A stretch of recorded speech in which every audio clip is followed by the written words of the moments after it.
If you're interested in what I look like in real life, then make sure you check out my Instagram at Joe the Insomniak.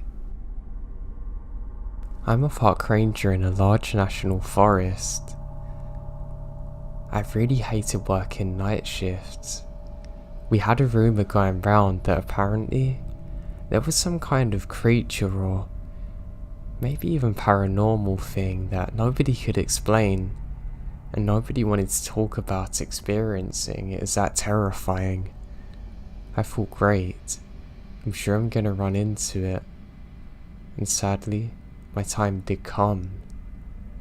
So it was on a cold winter night. I was out on my own. I was out looking for somebody who was actually later found in a complete different area. So my time there was worthless, but I didn't know it at the time. I have only the moonlight guiding me and my radio. I've split off from the group because we have to scan a large area for this missing old man who was out camping alone. I'm kind of worried about him and really put his safety before my own. Now as I'm walking, I continually get radio static. I think this is really odd. I can't be bothered to radio it in because all my colleagues are going to joke about the apparent ghosts that are out here that keep scaring people. I mean, heck, I'm pretty sure it's just a rumour spread by the other rangers to try and scare new guys like myself. So as I'm walking, I suddenly see a large flash in the sky, and all of the sound stops. What the hell? It looks like something falls from the sky. I'm immediately drawn to this, thinking I've either seen a meteor hit the ground, or I'm so tired that I'm hallucinating now. Really in shock, but I thought I was just in some kind of paranoid state from working for so long. I think this can't be true, and I rub my eyes for a few seconds, and nothing's there. I think surely that didn't just happen, and I can't believe how tired I am, so I decide to start walking towards it. I shine my flashlight and nothing's there, and I edge closer to where this thing landed.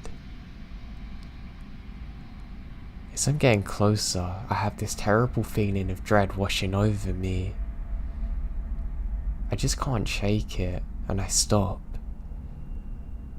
As I'm doing so, it hits me that the forest is still silent. I can't hear a thing. Now I'm starting to wonder if a meteor has hit the ground near me and it's messed up my hearing and put me into shock from not expecting it. As I'm doing so, I can see a faint glow. I relax a lot. Oh, it must be a meteor then after all. Kind of cool. I go to radio it in, but my radio isn't working. I'm really excited now. Until suddenly, I'm stopped dead in my tracks. I look up, and to my horror, I can see two red eyes staring at me. It must be about 10 feet up into the air, and it definitely wasn't there before, and it's almost blindingly bright. I scream and turn to run. Something was definitely wrong with my hearing because I can't hear my own scream, only silence. I keep running for God knows how long, get back to the truck, and don't even bother radioing anything in. I just get back to the station and burst down into tears. I tell them what's happened, and there's a few worried looks. I say, please tell me I'm not going crazy and someone else saw that. Apparently, all communications went down temporarily, and they saw something fall from the sky too, and they had no idea what it was. Apparently they heard my screams and rushed over to where I was, but they found nothing, and they too reported the same silence as I did. Thank God I wasn't crazy. We ended up calling the police and they took over for us, as well as a search for the missing person. Like I said, the person was found, so I was really happy about that. But honestly, I've never been the same since my experience. I just hope that I never have to experience anything like it again in my life. The best answer that anyone's come up with is it's some large animal, and my flashlight was somehow on without me realising, and that made its eyes reflect back to me. But I don't believe that one bit. I know what I saw that day, and it horrifies me.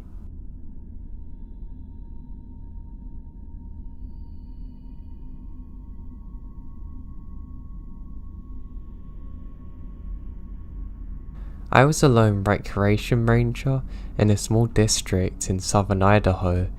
The nearest town from the guard station was about 1.5 hours away by car. After moving into the guard station, the solar power wasn't working, and I hadn't slept for about a month consistently due to various reasons, like bats in the cabin, something walking on the deck at night, and the woods always had an eerie feeling about them. Unlike the southwest, ponds or a forest I was used to. About 2 months into the seasonal job, I started hearing something walking and scratching on the decks at night, perhaps even on the door. Now, this district was known for its badgers and beavers, so I don't think anything of it. Now, when leaving the cabin at night, I always had an eerie feeling like I'm being watched. One night, I was returning from my grocery run, which I always did on Tuesday nights, and I had a bad feeling at the time, and I don't have my shotgun in the vehicle. After stepping out, I looked to the right of the cabin. About 50 feet from my door, I can see two eyes about 5 foot in the air. To say I'm freaked out's an understatement. I start yelling, "Get out of there!" but the eyes crouch down an inch closer. At this point, I can tell it's a large animal of some kind, but definitely not a coyote. I toss a piece of firewood in the general area, and the creature leaped back a bit, but didn't make a sound. It tossed 4 or 5 more pieces around, an inches closer. At this point, I fumble with the keys. Of course, the solar power was out again. I managed to get inside and grab my shotgun. I went outside. The creature was still closer. I still can't get a good look with my headlamp. I load the shotgun and continue to throw pieces of wood with one hand until finally the creature walks back into the brush. That night, I drank about 4 IOPs and slept with my shotgun. In the morning, trail crew come up and found mountain lion tracks all over the porch, rocking bench and compound leading to the creek. After that event, I always heard the rocking chair move and someone or something walking on the porch, but never any tracks.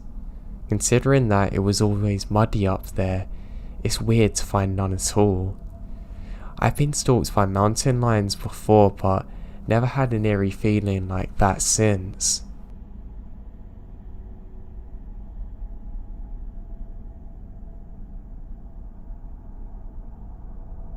I'm a desert park ranger here.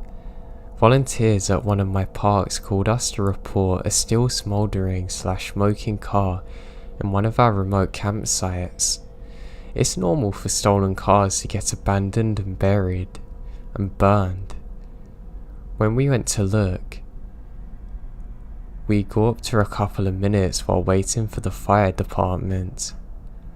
After a couple of minutes standing there, it became apparent that there's a body in the front seat. After an additional look around, we find food wrappers and other strange items. It seems like whoever was there had been shot. The police came and cleared it up, but didn't find any answers. We refer to that as a haunted site now. It is the most popular in that tiny park. Now, one of our Cthulhu farm chiefs got a call from a guy threatening to kill himself. He said that he had lots of guns and was going to end it all, then gave a location close to the park. 2 of my co-workers got sent out to investigate. By the time they got there, another rangering entity had found the scene first. The co-workers got there and indeed, he had killed himself. I'm just glad I didn't get there first. By far the scariest thing I ran into though is when I just moved out there and was taking care of 2 parks by myself. These parks are about 30 miles from the nearest occupied homes. Even then, these couple of homes are usually empty in the summertime.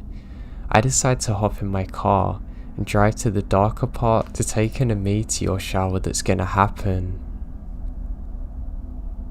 I'm out there on a picnic table, just plucking away at my banjo, when I get this uneasy feeling. I can't shake it in my mind. Was that a shadow? What if someone shows up? What if someone is actually stalking me? As I'm drowning in the silence with the occasional string plucks to distract myself, I hear a muffled voice in the bush, followed by another, quick mumbles and rustling. My heart dropped, and my neck grew cold. There's no way this can be a normal interaction. My eyes struggle in the dark, scanning for shapes. The sounds grow closer and seem eerily high-pitched, almost like children. What the hell? I don't take time to find out what's happening. I quickly get back into my truck and speed out of there. I have no idea what it was exactly to this day.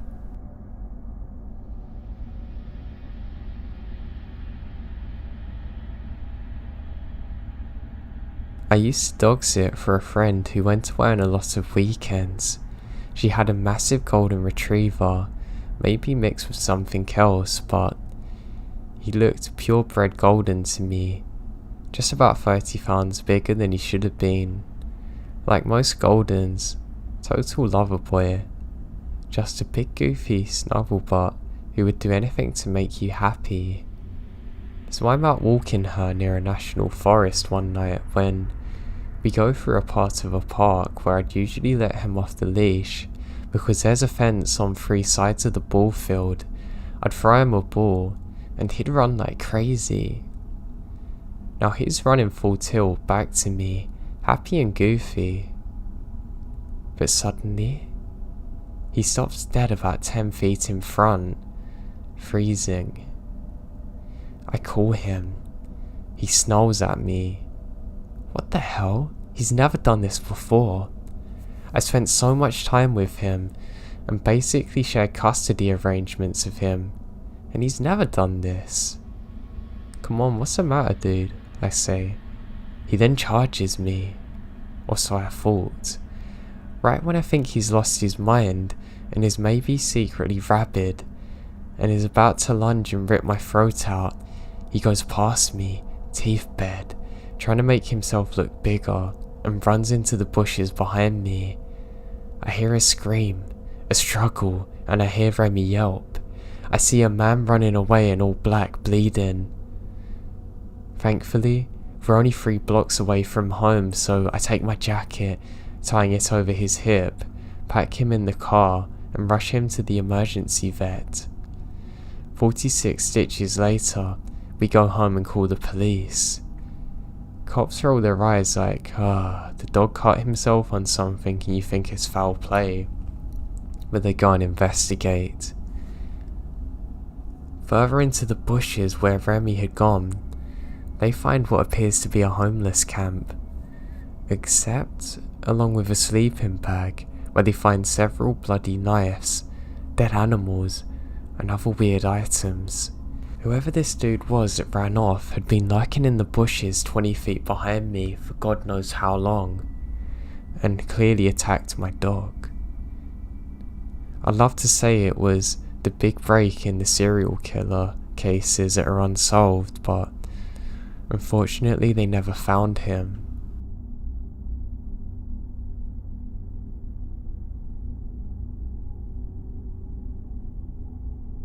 My normal shifts were during the day, 9 to 5 like most people, but on that day, we were short-handed one night because the last person who worked during those shift hours had just quit.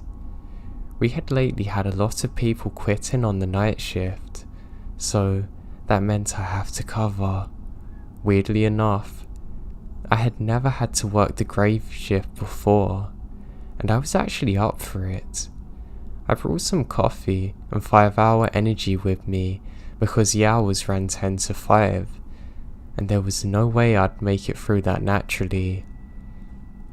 I get to my tower right before 10 when it's already pitch black and the cold July night had set in. The tower was fairly tall, with several flights of stairs leading to the top. The whole thing surrounded by thick forest, except for the trail I came on, and a murky pond that was just to the right of one of the tower's legs. The pond itself was covered in those little frog pads and had algae floating over the surface. It was actually quite big for a large natural lagoon. I climb up, and all I can hear was the non-stop sound of crickets, frogs, and an occasional owl. When I hit the top, I fumble with my keys until I finally find the right one and walk in on it. The one room was small and square-shaped. 3 of the walls were mostly glass, and the other one was opaque, and had the door I just came in. The roof went up like a pyramid for a short length until it peaked. It was all made of wood. To my left was a nicely made bed and a nightstand with a lamp and flashlight on top. Not like I'd be using the bed though. On the wall next to that is my CB radio and communication stand, which every one of those towers had. Next to that sits my refrigerator and microwave, which was part of a small kitchen that extended to the other wall as well. Inside the kitchen on the right wall were several cabinets, some small ones that held snacks and some canned foods, and another set of giant cabinets that I couldn't open, which likely had vacuums and other cleaning supplies. I went over to the communication stand and did my standard check to make sure everything's working properly. I called into the ranger station and said, "Well, Donnie, it looks like it's just me and you tonight." Donnie doesn't reply, so I figured that he's just out somewhere. I went and grabbed the flashlight off the stand and reached into one of its drawers, pulling out a set of binoculars from it. I went back out to the balcony and checked to make sure no fire hazards or any other kind of dangerous things were going on over there. Once I checked that off my to-do list, I headed back inside and pulled out the chair from the communication stand. I then started to assemble it, putting it up by one of the glass walls, grabbing a granola bar from one of the kitchen cabinets to munch on. I put the binoculars up to my eyes, looking over to the surrounding forest. It didn't seem like any animals are out and about, and no birds are in the sky either. I skim over a couple of clearings and make sure that no teenagers are camping illegally. Then, I peeked over at a far ridge where I see a snowman standing alone in a gap of trees. Wait, it's July. I peeked again to see it's not a snowman. It's some kid in a ghost costume. It looked like the one from Charlie Brown, with big holes for eyes. The kid was still, staring in my direction, unmoving, I couldn't see the kid's parents anywhere, and now it's rolling up on 11, so that meant something's up. I broke contact on the kid and walked to the radio, calling into the station. "Donnie, you there?" "Hey, I'm there." "Yeah, there's some kid in a blanket walking around the southeast sector, alone." "What the hell are you talking about?"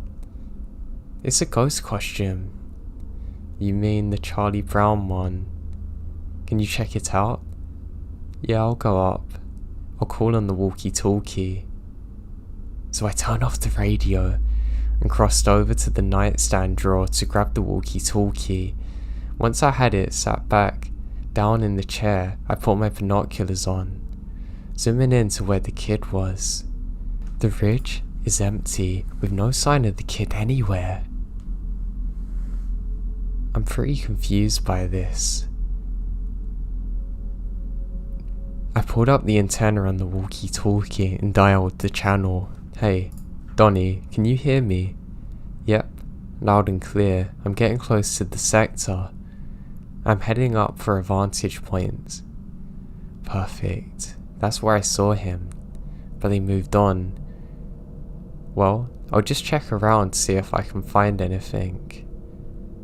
As I watched Donnie come over the ridge, waving his flashlight around in the dark until he looks towards the tower and shrugged.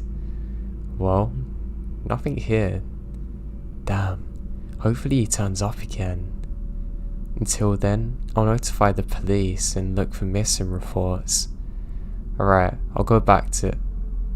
Donnie's voice cut out, and I saw his flashlight turn off in the distance. The small lit up spot where he stood is now swollen in darkness. "Donnie, you there, Donnie?" I have no response. I rush quickly outside and around to the corner where I saw him. I yell his name, only to hear my echoes, and then it hit me. There's not an entire other sound in the entire forest. The crickets and frogs have stopped.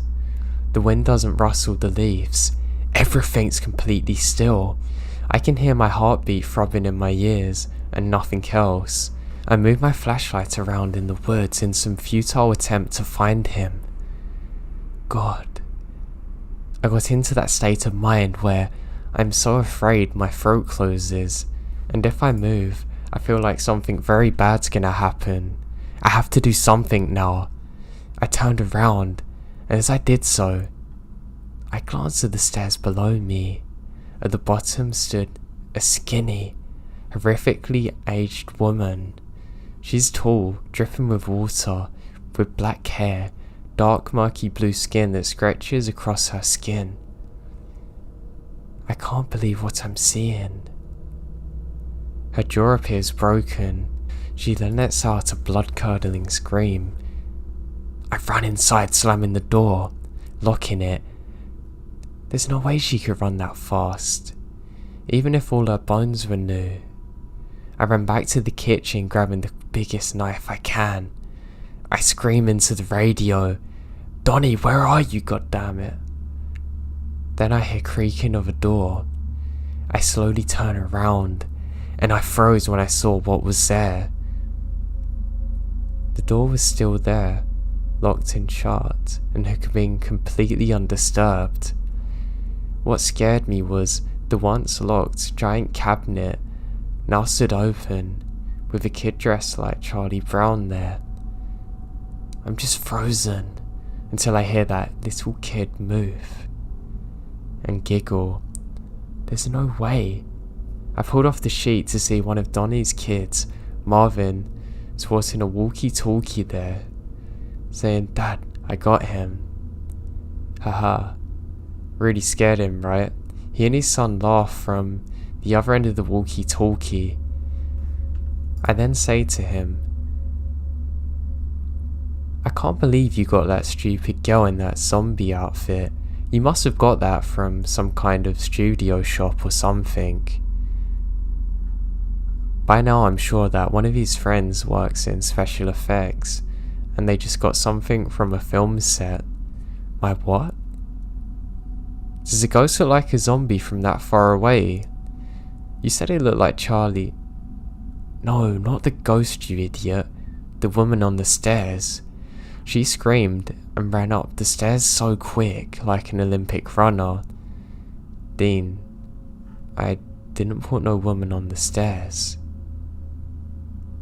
Upon hearing that, would have been the night shift for the next couple of weeks until they found a replacement. My friend quit and vowed to never return to the park again. To this day, he swears that either Donnie never told him about that part of the prank, and that he saw something else entirely unrelated. I began to question my own participation in night shifts, and consider myself lucky that I've only been on it a few times while stationed at the north and eastern sectors.